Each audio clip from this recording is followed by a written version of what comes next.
What's up, guys? What's up? This week we're going to get into the Super Bowl recap and the UFC Fight Night. Let's get into it. This past week taught us it's not just about who wins, it's about how they get there. First up is Super Bowl 60. Yeah, the game itself, I don't think it was too crazy, but just the shape of the season, the way it turned out. Sam Darnold, Super Bowl champion, Seattle Seahawks back at the top again. It's definitely crazy from that standpoint. What were your immediate thoughts during the game? Just an embarrassment for the Patriots. The offensive line for the Patriots, they didn't do their boy Drake May any good the whole game from the first whistle to the last whistle. It felt good seeing the Seahawks win instead of the Patriots because there's a few people, sports media particularly, that are just really annoying with their Patriots. So it's really nice to have a world with the week after of them not saying anything, not saying anything on social media from them. Particularly, well, I'm not going to say who. I'll let you there do some thinking. But it was a interesting Super Bowl. It was so bad for the Patriots, even somebody like me who just does not like the Patriots. You start to feel a little bad for them and a little sad because you want them to do something, get something going to make it a fun and entertaining Super Bowl, just a great experience. But Seahawks defense, that defense, I always rave about the Houston Texans defense, but that Seattle defense is to write off about. They're spectacular. They were awesome. They're all working for each other. They were talking with some of the players on defense after the Super Bowl, and you could just tell by the way that they talk that they're all brothers. They're all in it together. They all feel like family. They're super tight knit, and they showed that on the field.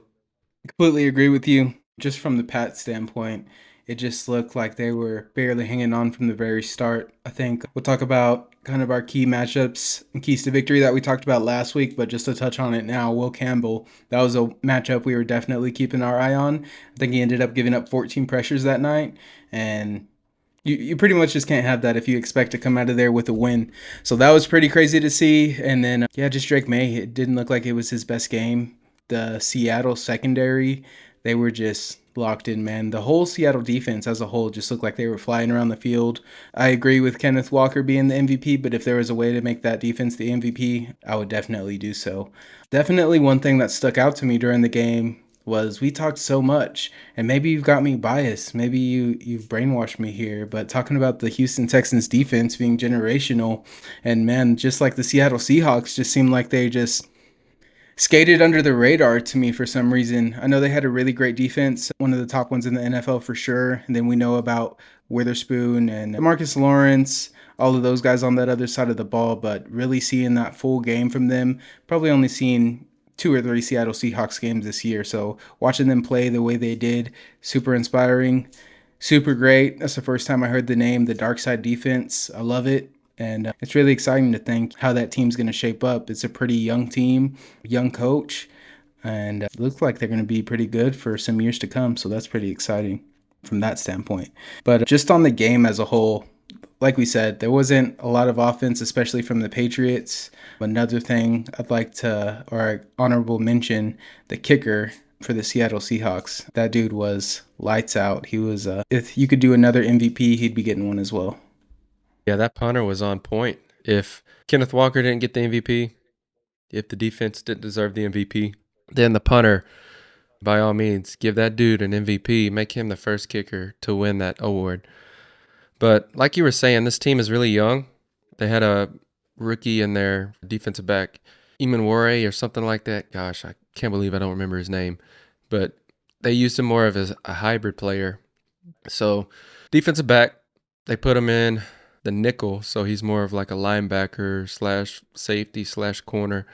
And man, he has really been outstanding this year, and he was making himself known in the Super Bowl as well.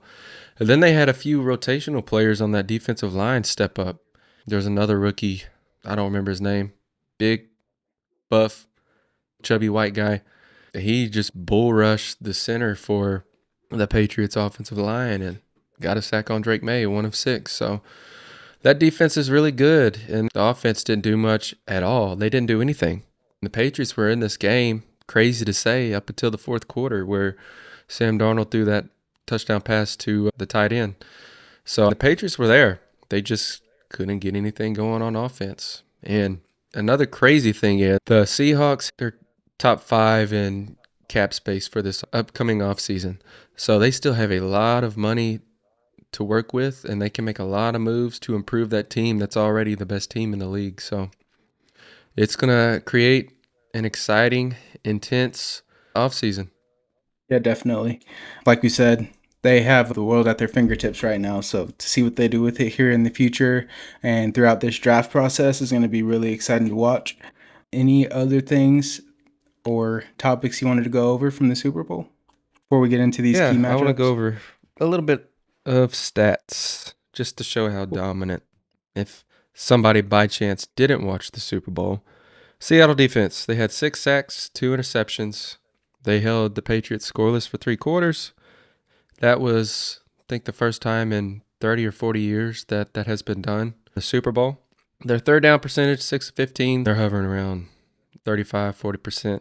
They only allowed 79 rushing yards, and they had 1 defensive touchdown. The scoop of score, really, it was a pick 6. It never hit the ground, but like you said, you called your shot last week. When May throws for over 35 passing attempts, he's 1-7, and now he's 1-8. Drake May was 27 of 43, 252 yards. He had a touchdown, but he had those 2 picks, and he had a fumble as well. So that defense is. This is a crazy year in the NFL because for the past 5 or 6 years, it's been high-flying offenses, and everybody wants to see a high-scoring offense, a flashy offense. You got a lot of good stars on the offensive side, but it's the turn of the tide. The defense and the importance of having a good unit on that defensive side it's going to be I think it's going to be a big factor in this offseason. If coaches are going to kind of transition their schemes a little bit and be more focused on the defensive side. But JSN against Gonzalez was a key matchup for me, and they really didn't match up much at all. And JSN was pretty quiet, around 50 yards receiving. He was supposedly dealing with an ankle issue and got checked out for a concussion, but like I said, the Patriots, they bracketed him in. They played heavy zone and kept their defenders, 2 of them on him. So I'd say Mike McDonald, 1, McDaniels, 0. And Will Campbell, this guy can't catch a break. I can't tell you how many memes I saw of this cartoon character of him with super short T-Rex arms. And then you have Rex Ryan just calling him T-Rex man on ESPN. So yeah, he didn't play great, but he is getting demolished online. Yeah, it's definitely, if it's going to be a rough offseason for anyone, it's definitely him. And I guess Stephon Diggs after all the stuff that came out about him. But let's talk about the winners. So Seattle Seahawks, Kenneth Walker, obviously, you got the MVP. Let's talk about what that guy did out there. 27 carries, 135 yards, averaging 5 yards a rush, with 30 being his longest. It was just really great to see him out there. Obviously, Zach Charbonnet or Charbonnet, one of those. He was out. So Kenneth Walker, he just picked up where Zach left off. Definitely throughout the playoffs, but especially in this game. Like we said, 135 yards. They said it on the broadcast, and it's exactly what I was thinking. Like, he just looked like Le'Veon Bell out there, the way he just sits behind that O-line, just waiting, most patient as ever, man. And that's one of my favorite running styles to watch. I would say a style like Zeke is probably right above it. Just hard-nosed down the field, but also have that explosive ability. But close second is like that Le'Veon Bell style where they're just kind of hopping behind the line and then boom, out of nowhere that burst and they gain another 10, 20 yards. It's just really awesome to see. You don't see that patience a lot, especially in the NFL. So I just wanted to point that out because that was something I definitely enjoyed watching during the Super Bowl. Yeah, I love Kenneth Walker. And in the past, he's usually known for hard knocking, going straight up the gut, straight up the hole, just a powerhouse. But as of late, last part of the season, he's changed his game in a drastic way. He's just a little bit more patient, and he showed a lot of that patience in the Super Bowl, like you were saying, just looking like Le'Veon Bell. Le'Veon Bell would be ecstatic of what Kenneth Walker did in the Super Bowl. And then he made some moves with his feet, just putting defenders on skates. It's just, you love to see that. It's an art form. A running back, they're underrated, undervalued. And Kenneth Walker on the highest stage in front of millions and millions and millions of people really put out a good word for the running back. So hopefully they can get some more love. Another guy I wanted to talk about, obviously, Sam Darnold. 19 for 38, 202 yards, 1 touchdown.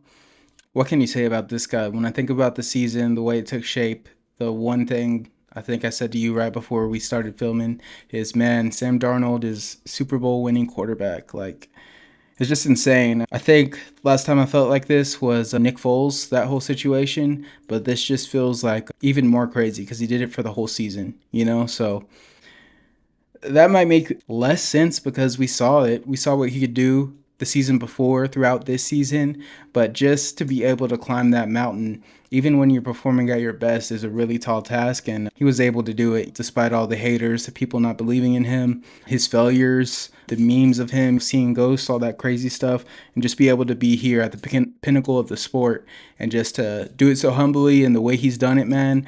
It's hard if I was the NFL to be able to say, like, I would want anyone else representing our sport at the highest level, and Sam Darnold is that guy. So just kudos to him for whatever that's worth over here at Triumph Podcast. And like I said, just crazy to see and super inspiring as well. Yeah, just think of his journey. 2018, he was a top QB prospect out of USC. High pick in the draft, high expectations for him coming in. Unfortunately for him, it started in New York with the Jets, and it didn't get any better after that. All these memes and people talking about him seeing ghosts and he's a bust. All that noise for years, going to these different franchises, being a backup, being dogged on, think you're trash. They say you're trash. And just the unbreakable, triumphant mindset that you have to have all these years, 8 years later, and to come out on top, still humble, still hungry, and a Super Bowl champion. That is very inspiring. Hopefully, a lot of kids can learn from that because that's textbook. Well, let's get into some review our keys to victory and then key matchups that we had. I'll go ahead and start off from our keys. My key, I'll do one for each team. For Seattle was target Will Campbell. He allowed 12 and a half sacks this year. I think that turned out pretty perfectly. I think they did several corner blitzes over on the Seattle side of the defense, and they paid off great. I think I heard someone say it just seemed like Drake May had never seen a corner blitz all season. They got home to Drake May a total of 6 times, which is unbelievable. You can't ask for a better performance than that. And I can't say that Will Campbell helped the Patriots out that much in preventing that. So I definitely say great success for Seattle. And then on the Patriots side, they're probably going to have to figure something out during the offseason there. Something we talked about before this, maybe a chip block, anything at all, but it just didn't happen. Your thoughts on that? Feel bad for Will Campbell. Just Yeah. kind of reminds me of what Sam Darnold's going through. He was super high on everybody's draft list coming out of college. Expectations. Now, I'm by no means saying he's in 8 years going to win a Super Bowl and is going to be the best left tackle in the league. On the contrary, I think he needs to be moved on the line. The left tackle position, I just don't think is his best position to play in the NFL with grown-ass men. In college, it's a different story. I'm thinking center, put him in center. You don't need long arms to be a center. And he's too good to be a backup or to be cut, traded, anything else. He's a really good athlete. And it just sucks because I know he was dealing with some type of injury throughout the year, and I don't want to use that as an excuse. And he said he didn't want to use that as an excuse. But he's just used this as a learning experience this first season in the NFL, grow from it, get better, find out really into the how the defensive line works, what they're going to do. Just be a little bit better with that. But center, 100%, because you can't be letting Drake May get sacked 6 times a game. And honestly, it felt like it was a lot more than 6 sacks. It was getting hit just about every play. That'd definitely be an interesting move to watch. Let's go over to one of my Pat's keys. One of mine was Drake May use his legs. I did see him running out there, not very much for positive yardage. His total was 37 yards. He Running was the for his highest rusher on his life. team.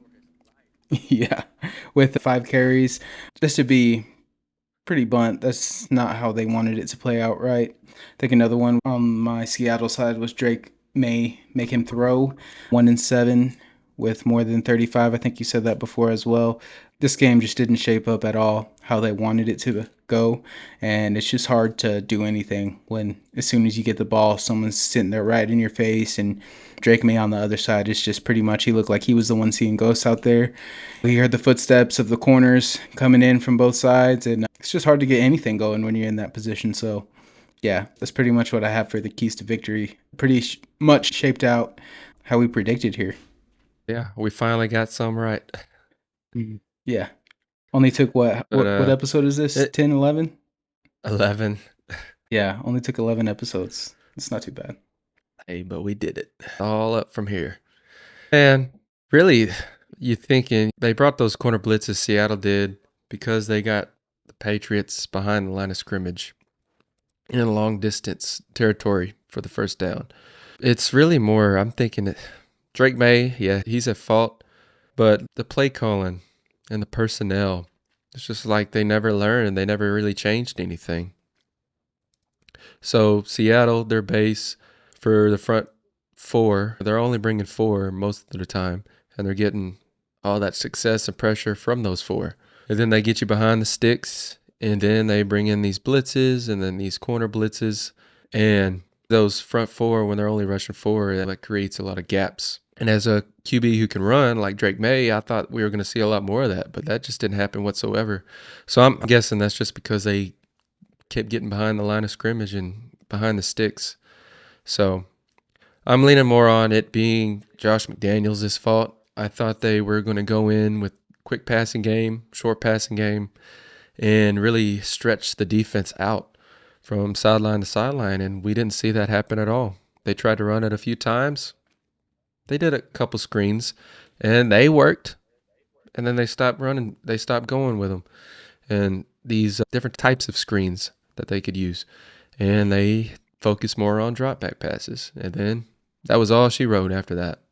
It's pretty rough, like we said on the Pat side. So let's get into some key matchups. Let's review our discussion from last week on that. Where do you want to start?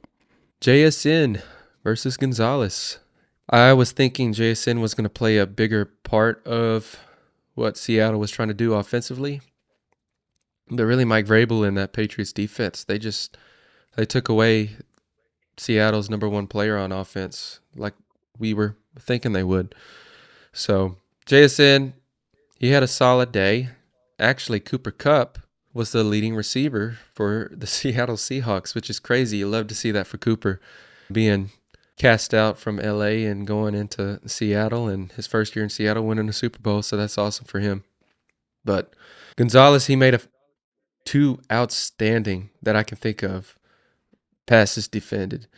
One was a deep shot with Shaheed, and he was just textbook. Go to the film room and study that because he just did that, played that outstanding. But overall, those two weren't really matched up on each other that much. They had JSN moving around slot, out wide, moving around the formation, and then they did the same thing with Gonzalez, but he wasn't shadowing JSN. He was just following coverage and doing what he had to. And if it wasn't for Gonzalez, like you were saying, it would have been a even bigger blowout. Yeah, definitely. If Gonzalez isn't there, it's way uglier out there on the field. So, yeah, if we're talking about matchups and stuff, like you said, they weren't against each other. But as far as who had the better performance that night, I'll definitely be leaning towards Christian Gonzalez. Obviously, it's tough. JSN being the biggest target that they want to stop going out there on that night. It's going to be tougher for him to have a big game, especially one with that's the Super Bowl, biggest game of the year. So, yeah, pretty much turned out how it did. And then we touched on it a little bit earlier, but the second key matchup was Mike McDonald against Josh McDaniels. And Mike McDonald just crushed any hopes that Josh had. He was always 2 or 3 steps ahead of what McDaniels was trying to plan and scheme up. It looked like McDaniels didn't really adapt that much at all or changing his scheme, which is surprising because usually he's very good at doing that and adapting to whatever the defenses are giving him. But Josh McDaniels just had no answers. Mike McDonald, you just see it on his face right after they win their Super Bowl, and he's just taking in the moment. All the fireworks going off, just really taking in that moment that, man, I just won the Super Bowl. And it's well deserved because that defense, man, like we said before, just generational. And I love the Star Wars reference with the dark side. That name for that defense could be more perfect. Definitely. Yeah, I agree. McDonald just kind of mopped the floor with him. At the same time, I'm no Josh McDaniels fan, but I imagine it's pretty hard making any adjustments when, as soon as your quarterback gets the ball, there's three Seahawks in the backfield with him. So that's got to be pretty tough as well. But like I said, show no mercy. McDonald kept the foot on the throat, and they did what they did. So congrats. The other one was Will Campbell. What were they going to do to keep him above water? And we've touched on that a couple times already, so I don't want to dog on the poor guy too Well, much. if you So say his hopefully name he one can more turn time, he's things gonna show around. up at your house. Yeah. Sounds good. Well, anything else you want to go over on the Super Bowl, or are you ready to move on to some other stuff in the NFL? Yeah, let's transition. All right, man. Next, we go over some hires. Pretty much there's only one, obviously, from the Seattle Seahawks, Clint Kubiak. You want to talk about that one? So it was anticipated that he would be leaving right after the Super Bowl. There was rumors that he would be accepting a position as a head coach for the Raiders. Did not expect it to be in the same night as the Seahawks won the Super Bowl. So they just ripped the Band-Aid right off. They didn't wait. And I guess if everybody's expecting it, why wait? Just go ahead and do the damn thing. So it's going to be interesting because that sets him up for a lot of success in Vegas. They have the number one overall pick. They already have Ashton Janty. They have Max Crosby. And I would bet money that they would draft Mendoza with the number one overall pick. They need offensive line help, and they have $90 million in cap space for this offseason to go spin, make a big splash or a few splashes on that offensive side. So Fernando Mendoza doesn't look like he's seeing ghost and isn't always on his ass like Gino was this past year. So if I'm Clint Kubiak, I'm with a well-known, one of the core franchises in the NFL with the Raiders, and I've got 2 stars already, the number one overall pick, and I got money to go spend. It might not be next year, but in a couple, 3 years, they're going to be really, really, really close to contending with the Broncos, which are in that same division. They might even lap the Chiefs. We'll see how that goes. But those are my thoughts. Clint Kubiak, he did a hell of a job with Sam Darnold and what they did with JSN and getting Kenneth Walker going. He is, I would say, I've noticed that he loves two running back sets and having two running backs in the game. They did that with Kenneth Walker and Zach Charbonnet until Charbonnet got hurt with an ACL tear. So it'll be interesting to see what they're going to do at that running back position too. Yeah, definitely. I think more importantly, like you said, you can have all the running backs in the world. Like we know Ashton Jinty is a world class talent, but if you have no one up there blocking for him, same for Geno Smith. These guys are seeing ghosts out there because they don't have any protection. So definitely, that's got to be first on his docket as soon as he gets in office. Is find someone to block for him.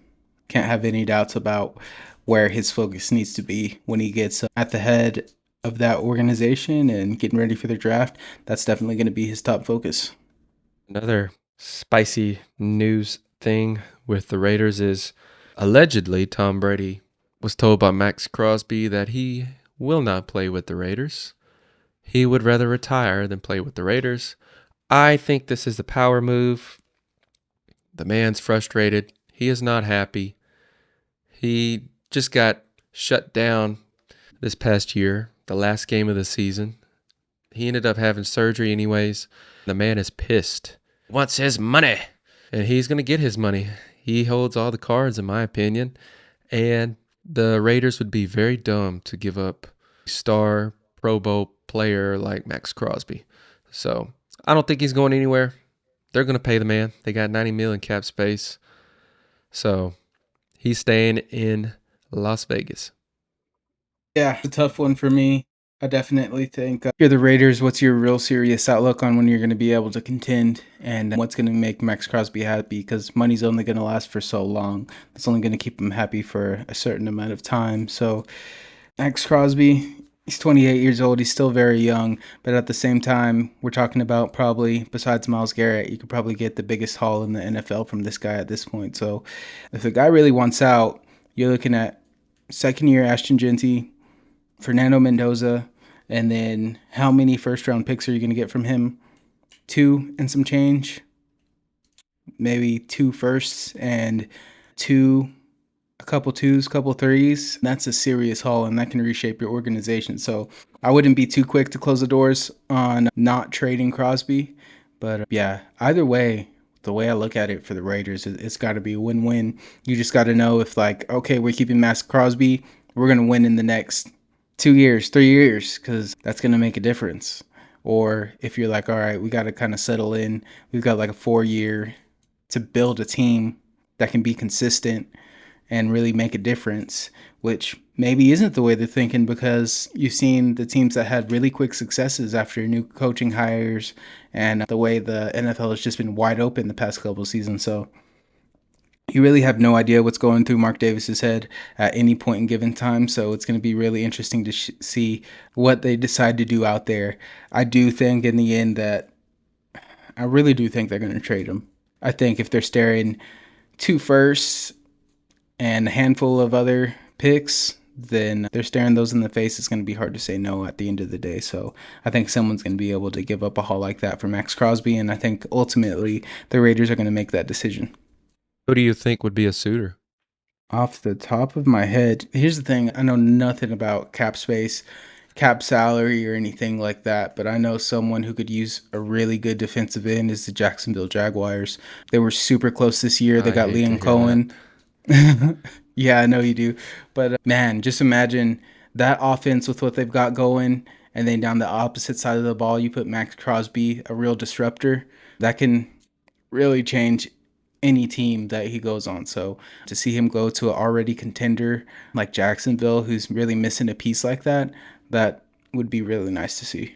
Do you see a trade happening going 1-for-1, Max Crosby and Lamar Jackson?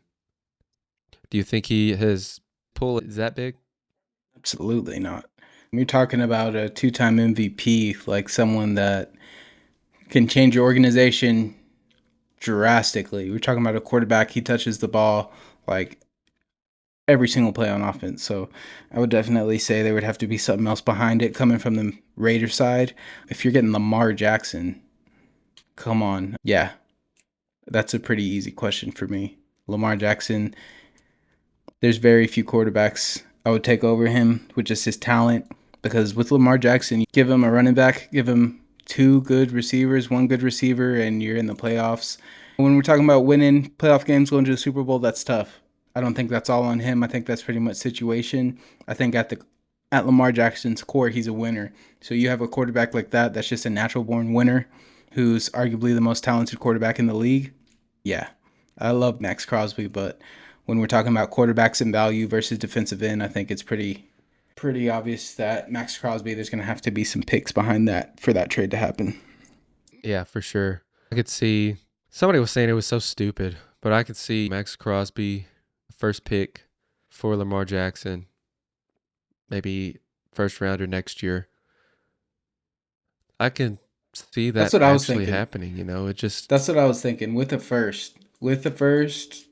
this year's first, definitely. You're talking about the Ravens, and you got Fernando Mendoza coming in, and you got Max Crosby. Yeah, I think that's a very interesting trade. That would be possibly like a Luka trade for Baltimore fans, though. I don't know how they feel about Lamar, but he is one of the best players that we've seen of our generation for sure. So fans gotta love him, despite not ultimately winning the grand prize in the time he's been there. He's a beloved. player, and it's definitely going to be tough to see him go for a package like that. Yeah, that I feel like Baltimore would riot. They'd riot for a day or two, and then they'd realize, oh, we got Max Crosby. Oh, Yeah. we might be getting Fernando Mendoza. That might lighten the blow a little bit, but Mhm. yeah, you don't want to feel like Mavs fans because it's just we're still reeling from it a year and a half. Well, a year later, it feels like a year and a half. God, it feels like 10 years. Definitely. Well, that's NFL. You ready to get into some UFC? Let's do it. All right. This weekend we had UFC Fight Night, headlined by Mario Batista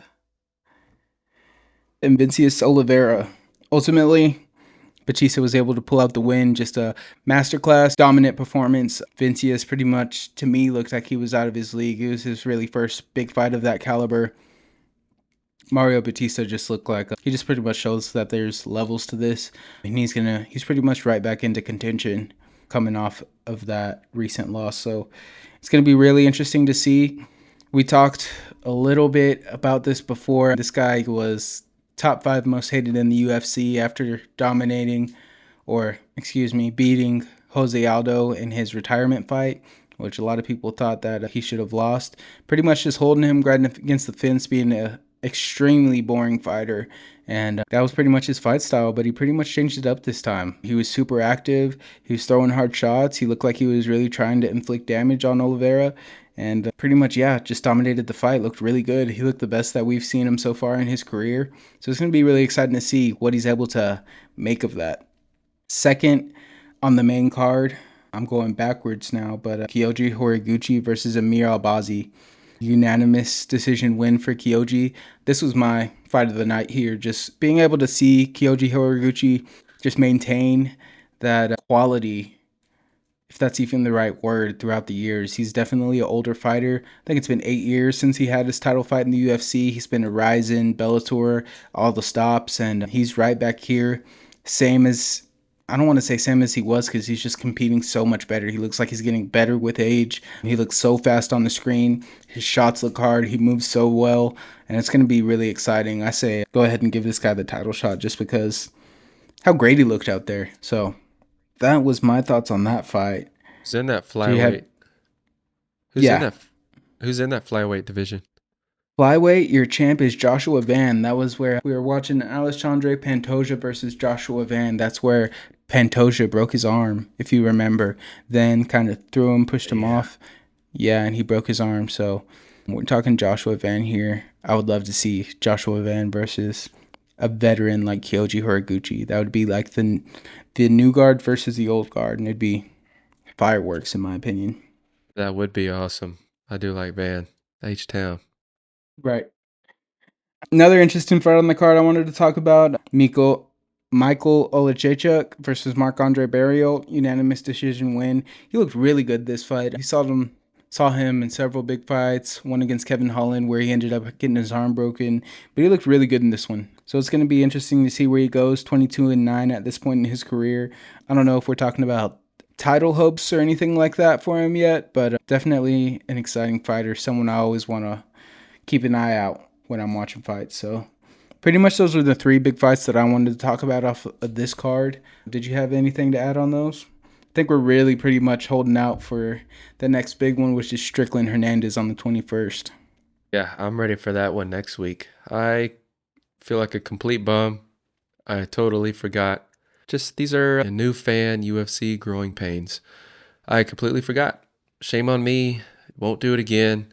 I am really loving UFC. I'm just trying to get used to this schedule. So I guess I need to turn on the notifications.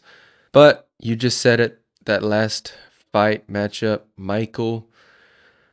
I'm glad you said his last name. I would have gotten it wrong, 100%. So these UFC fighters' names are tough sometimes, man. Yeah, it definitely takes some time getting used to it, but you say the Polish guys' names and the Dagestani names a couple times, they all kind of sound alike. So once you get the hang of it, it kind of sticks with you. So definitely you'll hear me butcher some from time to time. But yeah, it gets better, like I said. So you ready to get into our triumphant moments now? Yeah, let's do it. I'll let you start this one off this week. All right. My triumphant moment, the man, that I am choosing is going to be no other but K9, Kenneth Walker.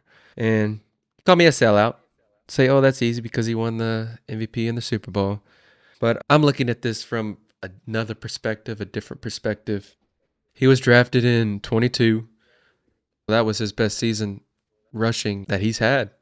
This is his fourth year. The past couple years for him have just been injury plagued. And I was highly invested in Kenneth Walker because I am a fantasy footballer and I loved Kenneth Walker when I picked him up on the waiver wire in his rookie season. And just every year I would draft the guy and get it injured or something else happened. It was just tough. It was brutal. Can't imagine how it felt for him. But despite that, despite all the injuries that he has dealt with the past couple of years, coming into his final year in his rookie contract and playing the way that he played all 17 games. And that is amazing considered the fact that he's just constantly injured year after year throughout the year. So for him to go in a contract year, play at the level that he did, the challenges that he had to go through in his mind with his mental preparing every week, knowing that he has a chance of getting hurt. Everybody has a chance of getting hurt playing football, but if you have a knack for getting injured, that's in your head even more. So for him to play that way that he has, especially in the playoffs, Zach Charbonnet going down might have been a really good thing for him because he really displayed his patience, his power, his speed, everything you want in a running back on the biggest stages and the biggest stage in the Super Bowl, and he won the MVP on the Super Bowl. So he is going to have a big payday. He is going to be a free agent this offseason, so it'll be interesting to see if Seattle values him enough. They should. They should keep that man in Seattle. He is probably one of the reasons you won that Super Bowl. If it wasn't for him, Seattle's offense wouldn't have done anything. He had close to 90 yards rushing in the first half, so that's the first time a running back has done that in the Super Bowl in a very long time. He's a great guy. Love how he plays, and just what he's been able to do this season is very triumphant. Back against the wall, and he stepped up to the plate. Yeah, man, I completely agree. We talked about him at length today, but just his running style, everything he portrayed, not just during the Super Bowl, but throughout the season, it's definitely awesome to see. And yeah, it's only up from him at this point. So super triumphant after all those injuries, after everything he's been through. Like you said, that doubt in your head after having those injuries to be able to persevere, be like, still give it your all no matter what. Super inspiring. So I agree with that one. I'm going to go ahead and go with for my triumphant moment. I'm going to go ahead and say Kyoji Horiguchi. Did a little bit of research now. He was fighting for the belt in the UFC in 2015. It is now 2026. It's 2026, 11 years later, and this guy is getting ready to contend for another title after being in Ryzen, which is like an Asian-centered promotion for MMA, Bellator, which is probably the second biggest organization when they were in business, and he was fighting for titles over there. And I think over that span, he's lost 3 fights and has won numerous more. This guy is just a powerhouse. His record is 36-5-0. He's 35 years old right now at flyweight, getting ready to contend for a title. So, yeah, man, I can't say it enough. It's just crazy. We talked a little bit about Volk, what he's been able to do in this time. It hasn't been 11 years, though. What this guy's been able to do for 11 years, even though it's not in the UFC, has got to be taken note because he's only fought in the best of the best while he has been in other promotions. So super awesome to see his performance out there, which is like really a revival of his name. His second fight there back in the UFC. And like I said, maybe 1, 2 more wins and this guy is fighting for a title again, which is crazy to say. So super triumphant. What more can I say on that one? It's just great to watch. You're making me want to get on the Kyoji train, that's for sure. That's crazy. So normally I've learned from what you told me is the heavier divisions, they can last the longest in the UFC. So for him to be able to last as long as he has in the UFC Yeah. at flyweight, that is triumphant, man. Yeah, and to maintain his speed is the biggest thing because that's the first thing you lose at those weight classes, your speed and your chin. And man, he's just retained both. And like I said, it's just great to watch greatness. We say that a lot on here. So, yeah, we'll go ahead and end it right there. All right, guys, we will see y'all next week. Go ahead and drop a like and drop a follow. Thank y'all. See y'all next week.